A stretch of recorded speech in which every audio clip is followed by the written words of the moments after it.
Мен Имангожоева Эркингүл Бекбачаевна 5-ші шақырылыштың жоғары кеңештің депутаты болғым.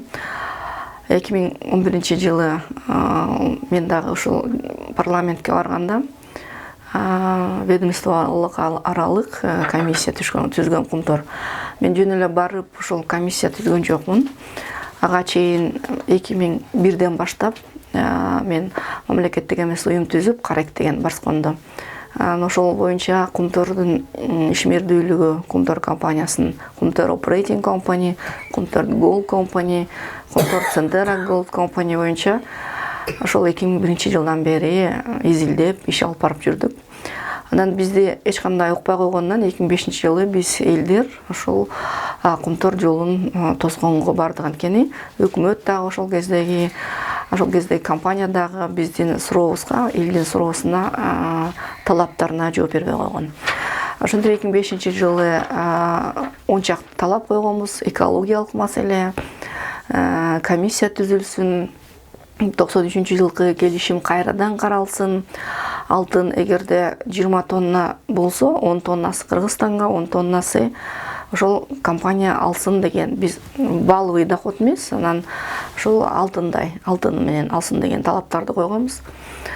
Ошондой эле 98 жыл компенсацияны, ууланган элдин компенсациясын төлөп берүү боюнча талаптарды коюп, ошону менен биз 2005, 2006, 2007 жылдары ошол Кумторду жолду тосууга бардык. Анда дагы мамлекеттик комиссия түзгөн, бир топ жакшы нерселерге жеткенбиз, элдер компенсация алган, огородуна алынбай калган түшүм боюнчачы. Мен эмне үчүн муну айтып атам, анткени мен жөн эле келип эле, ушу 2011 жылы депутат болуп эле келип эле, анан бат эле ошол ведомство аралык комиссия түзө коюп эле мен Кумторго барган жокмун. Мен ошол 2001 жылдан баштап ошол изилдеген адам катары, мониторинг кылган адам катары, мына ошолорду андан аркы улап, ошо жогорку кеңеште отурганда эл өкүлү катары элге дагы бир жолу комиссия түзүп отчет берейин деп, келери менен эле 11 жыл апрелде келдим. Мен майда комиссия түздүм. Ошол комиссиянын убагында Динара Кудманова мага келген.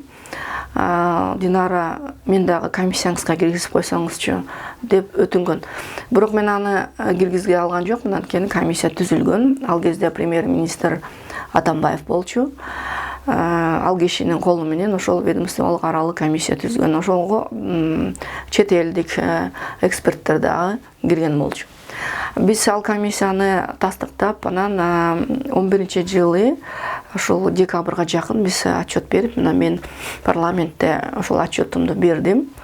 Ал жерде бир канча экологиялык жактан, экономикалык жактан Кумтор компаниясы тарабынан көп мыйзам бузулгандыгы боюнча аныктап бергенбиз. Андан башка биз суудан, ошол жердеги топурактан, абадан, мөңгүлөрдүн суу лабораториясын алып, лабораторияга берип, ал жерде канчалык оор металлдар көп экендигин далилдеп, ошол парламентте мен комиссия менен отчет бергем. Андан кийин Сандыр Жапаров түздү. 12 жылдары ошол Жапаровдун комиссиясына Динара Кудманова кирди. Бирок ошол менин комиссияма түзгөндө менин кабинетиме келип, Динара Кудманова бир канча ошол биздин эксперттик заключенияларыбызды, анализдерибизди, кайсы жерде баягы нарушениялар бар экенин менден сурап, ошол бир канча кагазды мен жөн эле бергенмин алга. Эми мен ойлогон жокмун, эми ал киши ал материалдарды башка бирөөгө берет деп. Анан ал алып кеткен, ошо биздин материалдарды, биздин токтомдорду алып кеткен. Андан кийин ошол маселенин бардыгын биздеги баягы мыйзам бузуу, бул экологиялык мыйзам бузуулар боюнча ошол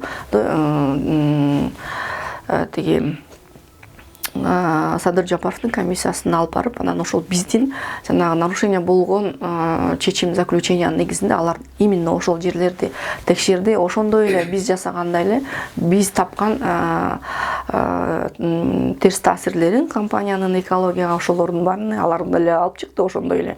Ал жерде мен көргөн жокмун мындай бир сверхъестественный бирдемени таап чыкты. Ошол эле мөңгү жылганын айтышты.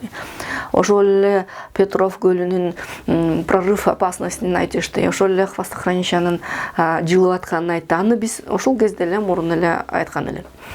Андан кийин Сабдыр Жапаровдукунан кийин мамлекеттик комиссия түзүлдү. Бул мамлекеттик комиссия абдан чоң комиссия болду. Анткени аяка депутаттар кирди, эксперттер кирди, өкмөттүн өкүлдөрү кирди, бир канча органдар кирди, өкмөттүн экотехинспекция, айлана чөйрөнү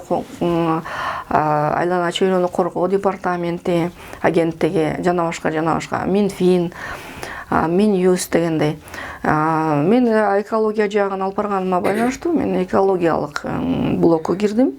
Анткени биз 3 блок менен иштедик. Бул финансалык, анан юридикалык, анан экологиялык.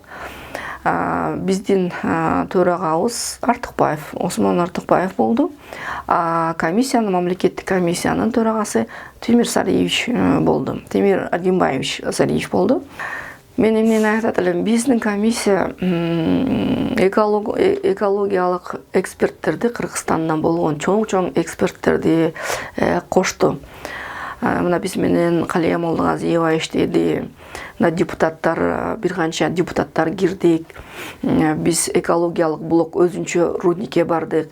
Ал жерден анализдерди алдык.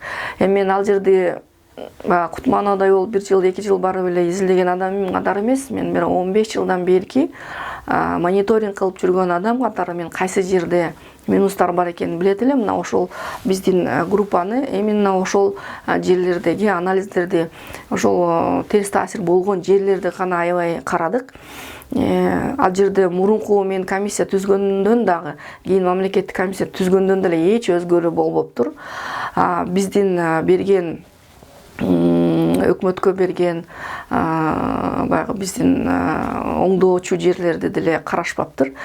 Анан мамлекеттик комиссияда биз келип, ошол комиссиянын төрагасы Артыкбаев болуп, депутаттар болуп, эксперттер болуп отуруп, баарыбыз сүйлөшүп, ар ким өзүнүн оюн айтып, өзүнүн кошумчасын берип, анан жаш балдар бар болчу, алар болсо ошол биздин жана эксперттердин сөздөрүн ошол китепке жазып, анан чыгардык. Бизден башка, эми депутаттардан башка, мен экотехинспекциянын өкүлдөрү ошол кезде ыраазычылык билдирем.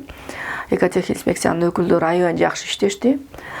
Айлана чөйрөнү коргоо агенттигинин балдары да жакшы иштешти аябай. Лабораториялардын өкүлдөрүнө ыраазычылык билдирем. Чынында ошол комиссия кумтордун терс таасирлерин көрсөтүп, андан кийин парламентке алып чыктык. Парламентте депутаттар бир канча саат отурдук. Бир эле күн эмес, 2-3 күнгө чейин созулду ал. Бардык депутаттар, бир дагы депутат микрофонун өчүрүп же болду суроо бербейсиңер деген жок. Бардыгы каалаган суроолорун берип, ошол жерде катуу талкуу болду. Жанагы Тимир Сариевдин камалганы бул, мен ойлойм, бул тастыкталып алган мыйзамсыз иш болуп калды. Анткени бирөөнүн эле бир айткан сөзү менен, жалаасы менен адамды камап, адамды сындырууга бул адам укуктарында дагы жол берилбейт.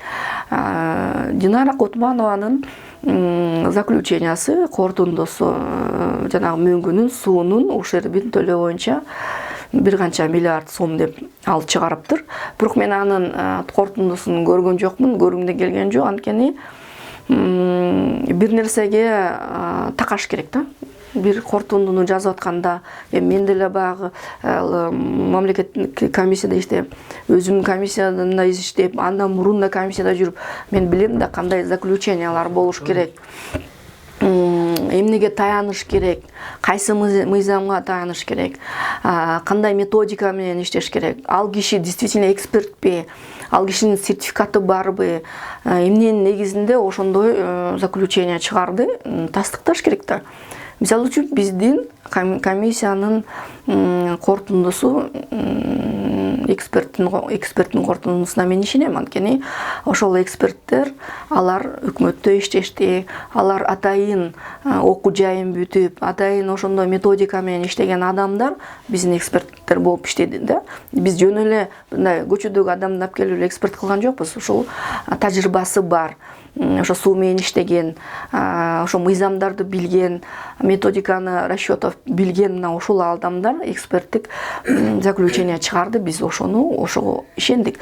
Мен парламентте дагы сурасам керек да, бул Динара Кутманова кайсы методика менен эсептеди десем, ошол айтышты, тонна мөңгүнү ошону сууга айлантып, анан ошо сууну эле азыр сатып аткан суу менен эле баягы көбөйтүп койгон да.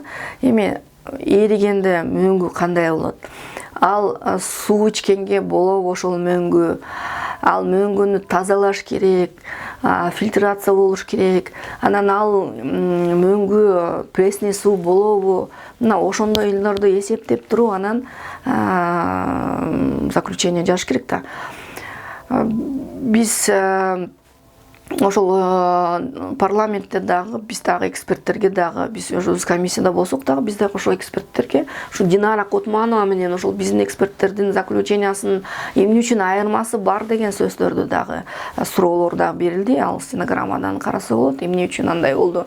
Анан мен дагы бир жолу айтат элем, Тимир Аргенбаевич экономика министри болуп турганда аябай такшалган, ушундай жакшы иштерди алып барды Кыргызстан үчүн. Аябай уверенный министрлерден ошол Тимир Аргенбаевич болчу. Кийин премьер-министр болуп турганда өзүн дагы татыктуу алып барды. ЕСке киргизгенде ошонун мыйзамдарын иштеп чыкканда ошол Тимир Аргенбаевичтин группасы иштеген. Анын баарын эми тарых үчүн, акыйкат үчүн айтып коюш керек. Мына канча деген пансионаттарды, алынып кеткен пансионаттарды Көлдүн Кыргызстанга алып келген. Жана башка көп иштер бар. Эми мен бир-эки эле сөздүн ишин айтып атам. Тимир Аргенбаевичтин Кыргызстан үчүн, эли үчүн мындай жасаган көп иштери бар. Анан ошондой адамды бир кандайдыр бирөөнүн жалаасы менен камап койгон. Бул Кыргызстандын адам укуктарын сактаган өлкө эмес, демократиялык өлкө эмес деп мындай аброю, чет мамлекетке аброю түшүп калат да. Ошон үчүн мен айтат элем, бул кишиникин акыйкат изилдеп, тактап, Динара Кутманованын кайсы методикага иштеп, ошол методика Кыргызстанда алынганбы, ошол методика Кыргызстанда кабыл алынганбы, же дүйнө жүзүндөгү методикалар барбы, мына ошондой кылыш керек да. Жөн эле тоннаны алып туруп эле сууга айландырып коюп эле анан акчасын чыгарып койгон, ошондой бул болбойт, бул сабатсыздык да. Ошон үчүн мен ойлойт элем, акыйкат чечилиш керек. Эгерде ушинтип эле бирөөнүн жалаасы менен адамдарды камай берсе, анда билбейм, элдердин ортосунда баягы мамлекетке ишеними жок болуп калат.